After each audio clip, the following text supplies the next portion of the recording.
ದೇವರ ಸೇವಕರು ಜನರ ಜೀವಿತಗಳನ್ನು ಕಟ್ಟಬೇಕು, ಕಟ್ಟಡಗಳನ್ನಲ್ಲ. ಇದು ಪ್ರಾಮುಖ್ಯ ಹಾಗೂ ಪ್ರಮುಖ ಕಾರ್ಯವಾಗಿರಬೇಕು.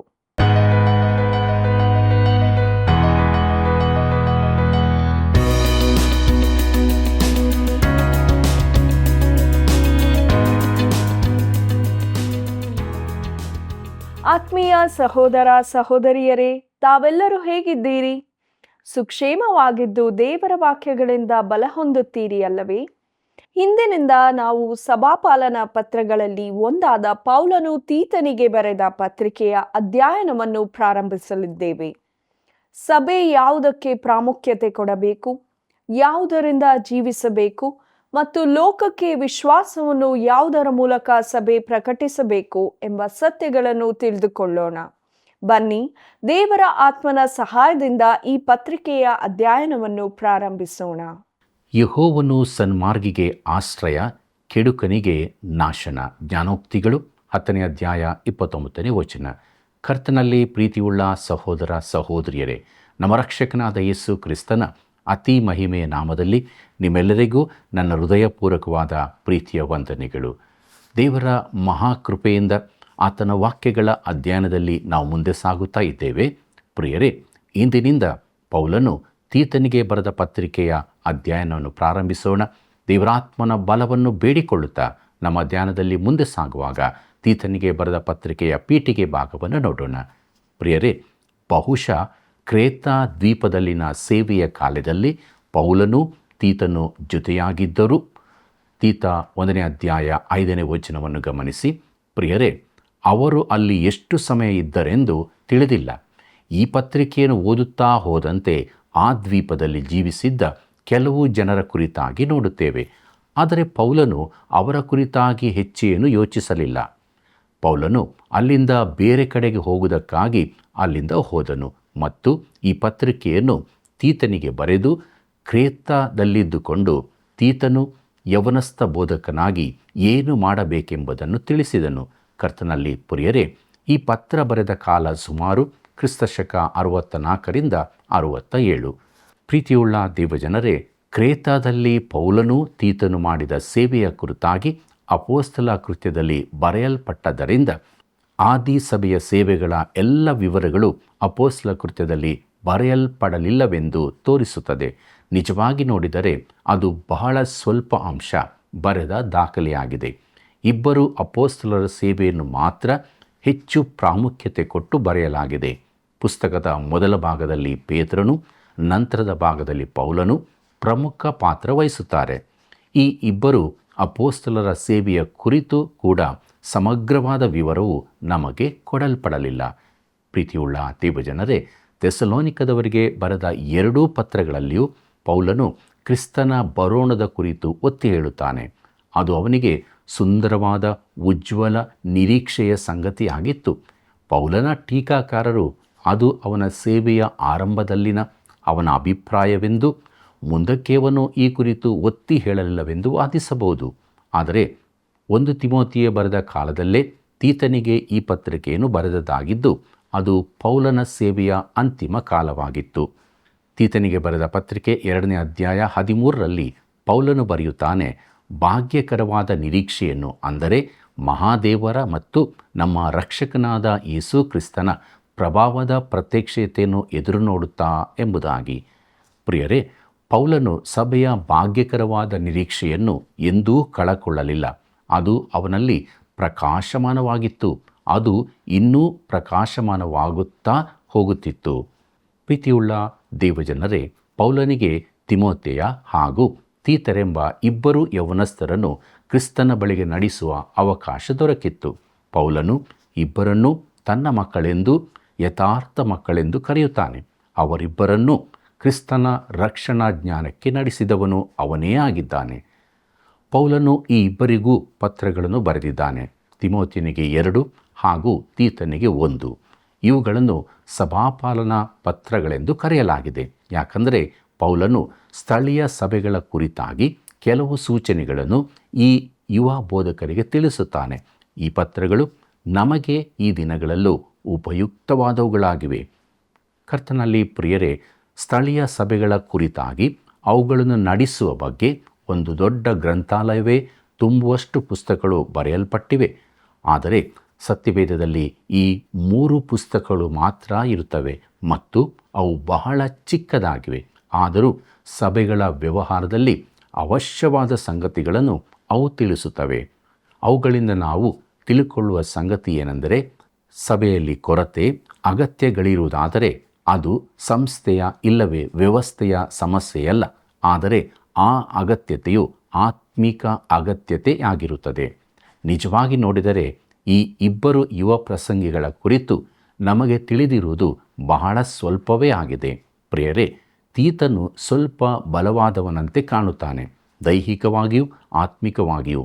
ಪೌಲನು ತೀತನ ಯೋಗಕ್ಷೇಮದ ಕುರಿತಾಗಿ ತಿಮೋಥೆಯನದಕ್ಕಿಂತ ಕಡಿಮೆ ವಿಚಾರಿಸುತ್ತಾನೆ. ತೀತನು ಹೆಚ್ಚು ಪ್ರಬುದ್ಧನಾಗಿದ್ದು ಬಲವಾದ ವ್ಯಕ್ತಿತ್ವವುಳ್ಳವನಾಗಿರಬಹುದು.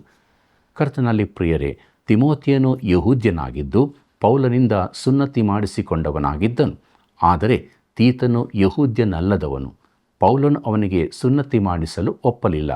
ಪೌಲನು ತೀತನನ್ನು ಯೆರೂಸಲೇಮಿಗೆ ಜೊತೆಯಲ್ಲಿ ಕರೆದುಕೊಂಡು ಹೋದ ಕುರಿತು ಗಲಾತ್ಯ ಪತ್ರಿಕೆಯಲ್ಲಿ ಓದುತ್ತೇವೆ. ಅವನು ಅನ್ಯನಾದ್ದರಿಂದ ಪೌಲನು ಅವನ ಸುನ್ನತಿಗೆ ಒಪ್ಪಲಿಲ್ಲ. ಗಲಾತ್ಯದವರಿಗೆ ಬರೆದ ಪತ್ರಿಕೆ 2ನೇ ಅಧ್ಯಾಯ ಮೊದಲಿನ 3 ವಚನಗಳನ್ನು ನೋಡಿರಿ.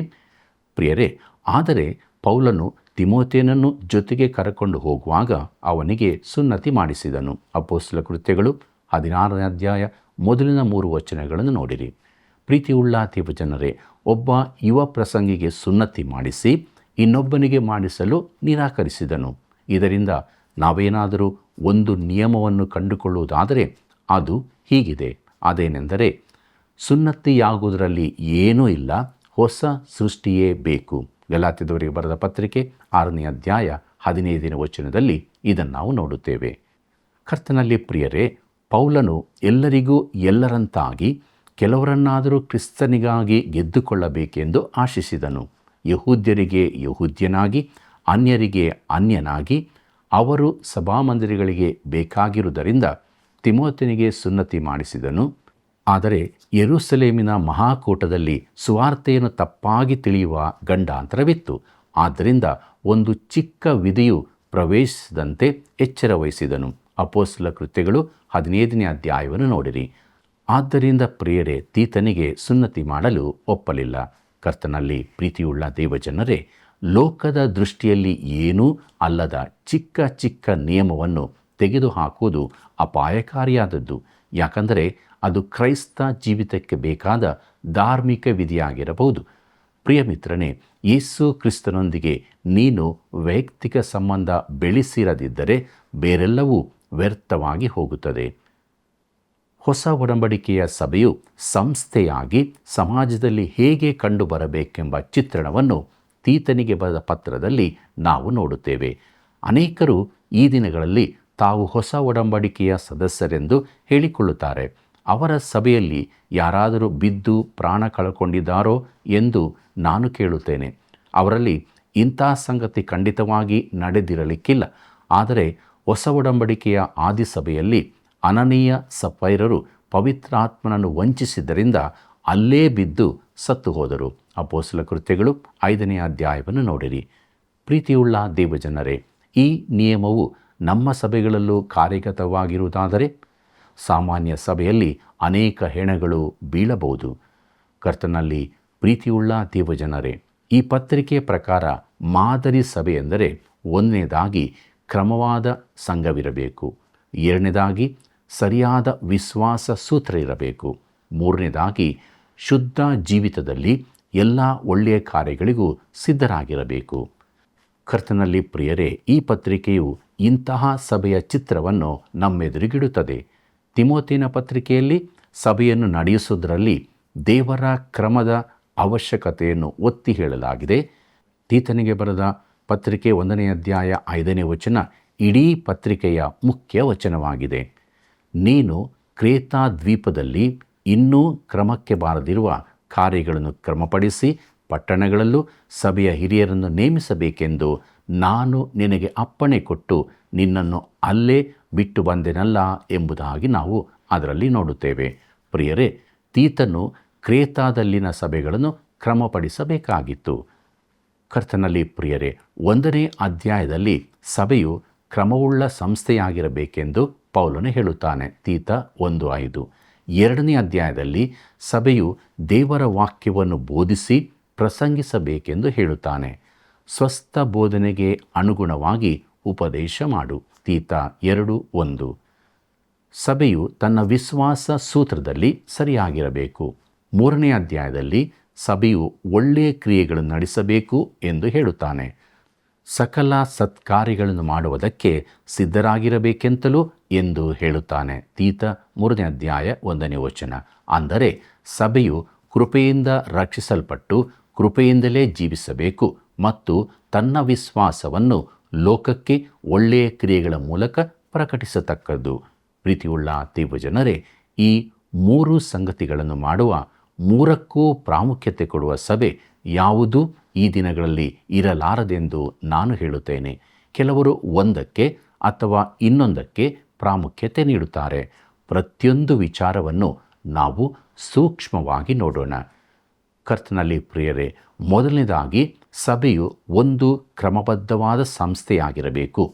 ಕೊರಿಂಥದವರಿಗೆ ಪೌಲನು ಬರೆದಂತೆ ಪ್ರತಿಯೊಂದು ಕ್ರಮವಾಗಿಯೂ ಮರ್ಯಾದೆಯಿಂದಲೂ ನಡೆಯತಕ್ಕದ್ದು. ಕೊರಿಂಥದವರಿಗೆ ಬರೆದ 1ನೇ ಪತ್ರಿಕೆ 14ನೇ ಅಧ್ಯಾಯ 40ನೇ ವಚನವನ್ನು ನೋಡಿರಿ. ಕರ್ತನಲ್ಲಿ ಪ್ರಿಯರೇ, ಕೆಲವೊಮ್ಮೆ ಸಭೆಗಳಲ್ಲಿ ಯಾವ ಕ್ರಮವೂ ಇರುವುದಿಲ್ಲ. ಅದಕ್ಕೆ ಕಾರಣ ಕೆಲವೇ ಮಂದಿ ಅಧಿಕಾರಿಗಳು ಎಲ್ಲವನ್ನು ತಾವೇ ಮಾಡಬೇಕೆಂದಿರುತ್ತಾರೆ. ಇಂತಹ ಸಭೆ ನಿಜವಾದ ತೊಂದರೆಯಲ್ಲಿರುತ್ತದೆ. ಸಭಾಪಾಲಕರಿಗೆ ಇದರಿಂದ ತೊಂದರೆಯುಂಟಾಗುತ್ತದೆ. ಸಭೆಯು ಕ್ರಮದಲ್ಲಿರಬೇಕು, ಕೆಲವೇ ಅಧಿಕಾರಿಗಳ ಕೈಯಲ್ಲಿ ಇರಬಾರದು.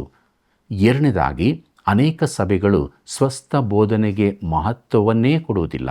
ಆದ್ದರಿಂದಲೇ ನಾನು ಯೌವನಸ್ಥ ಸಭಾಪಾಲಕರಿಗೆ ಅವರು ಸಭಾ ಕಟ್ಟಡ ಭವ್ಯ ಮಾಡುವುದಕ್ಕೆ ಮನಸ್ಸು ಕೊಡಬಾರದೆಂದು ದೇವರ ವಾಕ್ಯದ ಬೋಧನೆ ಕಲಿಸುವಿಕೆಯಲ್ಲಿ ತೊಡಗಬೇಕೆಂದು ಹೇಳುತ್ತೇನೆ.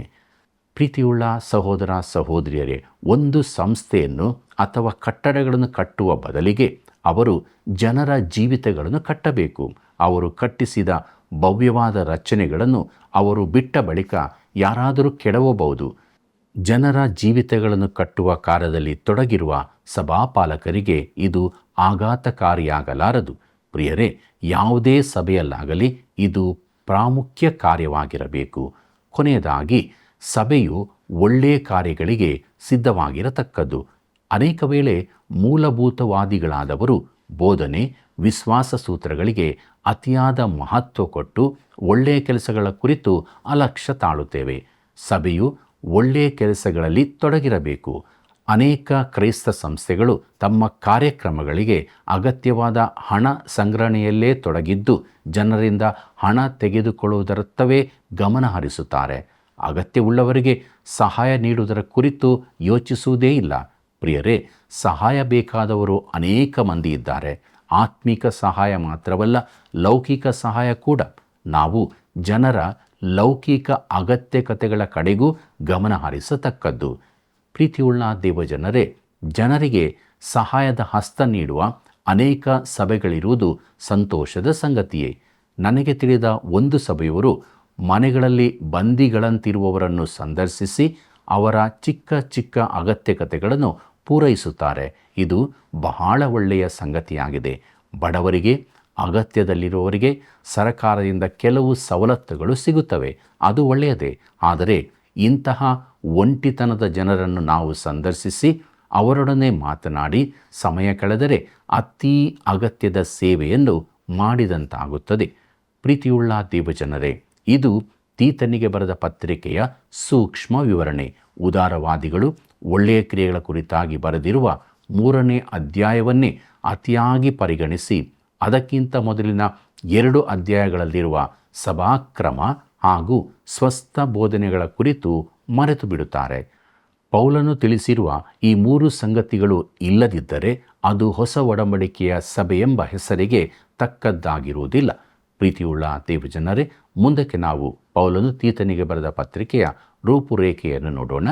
ಅದರಲ್ಲಿ ಮೊದಲನೆಯದು, ಸಭೆಯು ಒಂದು ಸಂಸ್ಥೆಯಾಗಿದೆ. 1ನೇ ಅಧ್ಯಾಯ. ಪೀಠಿಕೆ 1ನೇ ಅಧ್ಯಾಯ ಮೊದಲಿನ 4 ವಚನಗಳು. ಕ್ರಮದ ಸಭೆಯಲ್ಲಿ ಅಭಿಷಿಕ್ತ ಹಿರಿಯರು, ಸೂಕ್ತ ಅರ್ಹತೆಯುಳ್ಳವರು ಬೇಕು. 1ನೇ ಅಧ್ಯಾಯ 5ನೇ ವಚನದಿಂದ 9ನೇ ವಚನದವರೆಗೆ. ಕ್ರೇತದವರ ಕುರಿತು ಕೆಟ್ಟ ವರದಿ. ಪ್ರೀತಿಯುಳ್ಳ ದೇವಜನರೇ, ರೂಪುರೇಖೆಯ 2ನೇ ವಿಭಾಗವನ್ನು ನೋಡುವಾಗ ಸಭೆಯು ದೇವರ ವಾಕ್ಯವನ್ನು ಬೋಧಿಸಿ ಪ್ರಸಂಗಿಸಬೇಕು. 2ನೇ ಅಧ್ಯಾಯ. ಸಭೆಯು ಸ್ವಸ್ಥ ಬೋಧನೆಯನ್ನು ಬೋಧಿಸಬೇಕು. 2ನೇ ಅಧ್ಯಾಯ ಮೊದಲಿನ 10 ವಚನಗಳು. ಸಭೆಯು ದೇವರ ಕೃಪೆಯ ಕುರಿತು ಪ್ರಸಂಗಿಸಬೇಕು. 2ನೇ ಅಧ್ಯಾಯ 11ನೇ ವಚನದಿಂದ 15ನೇ ವಚನದವರೆಗೆ. ರೂಪುರೇಖೆಯ 3ನೇ ವಿಭಾಗವನ್ನು ನೋಡುವಾಗ ಸಭೆಯು ಒಳ್ಳೆಯ ಕ್ರಿಯೆಗಳನ್ನು ಮಾಡಬೇಕು. 3ನೇ ಅಧ್ಯಾಯ.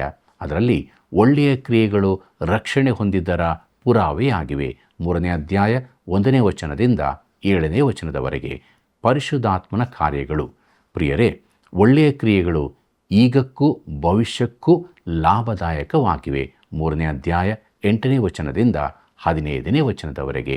ಪ್ರೀತಿಯುಳ್ಳ ಸಹೋದರ ಸಹೋದರಿಯರೇ, ಪೌಲನು ತೀತನಿಗೆ ಬರೆದ ಪತ್ರಿಕೆಯ ಪೀಠಿಗೆ ಭಾಗವನ್ನು ನಾವು ಅಧ್ಯಯನ ಮಾಡಿದ್ದೇವೆ.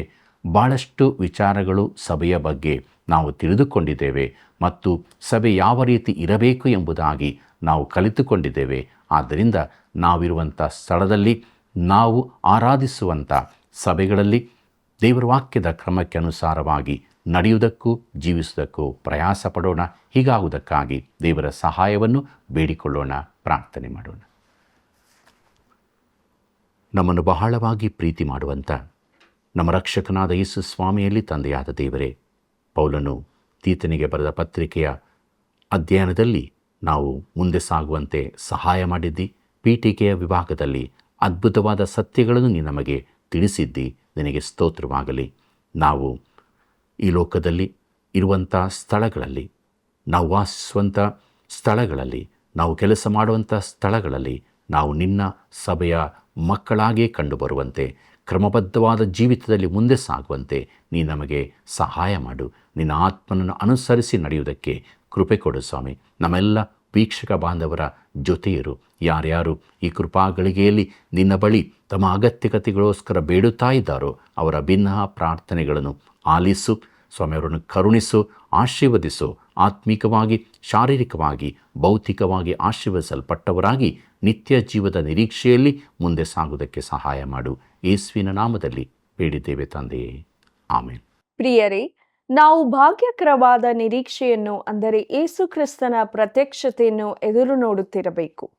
ಪ್ರತಿಯೊಬ್ಬರೂ ಹೊಸ ಸೃಷ್ಟಿಗಳಾಗಬೇಕು. ಕ್ರಿಸ್ತನಿಗಾಗಿ ಕೆಲವರನ್ನಾದರೂ ಗೆದ್ದುಕೊಳ್ಳಬೇಕು. ಸ್ವಸ್ಥ ಬೋಧನೆ ಸಭೆಯಲ್ಲಿರಬೇಕು. ಪ್ರಿಯರೇ, ನಮ್ಮ ದೇವರು ಆತ್ಮಸ್ವರೂಪನು. ಆತನನ್ನು ಆರಾಧಿಸುವವರು ಆತ್ಮೀಕ ರೀತಿಯಲ್ಲಿ ಸತ್ಯಕ್ಕೆ ತಕ್ಕ ಹಾಗೆ ಆರಾಧಿಸಬೇಕು. ಆದುದರಿಂದ ಈ ರೀತಿಯ ಕ್ರಿಸ್ತೆಯ ಜೀವಿತದಲ್ಲಿ ನಾವು ಮುಂದೆ ಮುಂದೆ ಸಾಗೋಣ. ಪ್ರಿಯ ವೀಕ್ಷಕರೇ, ಆತ್ಮೀಯ ಸಭೆಯ ಚಿತ್ರಣ ತಿಳಿದುಕೊಂಡ ನಾವೆಲ್ಲರೂ ಕ್ರಿಸ್ತನ ದೇಹವೆಂಬ ಸಭೆಯ ಅಂಗಗಳಾಗಿ ಜೀವಿಸೋಣ. ಇತರರಿಗೂ ಈ ಸೇವೆಯನ್ನು ಪರಿಚಯಿಸಿರಿ, ಪ್ರೋತ್ಸಾಹಿಸಿರಿ. ಕರ್ತನ ಕೃಪೆಯು ಸದಾ ನಿಮ್ಮ ಸಂಗಡ ಇರಲಿ.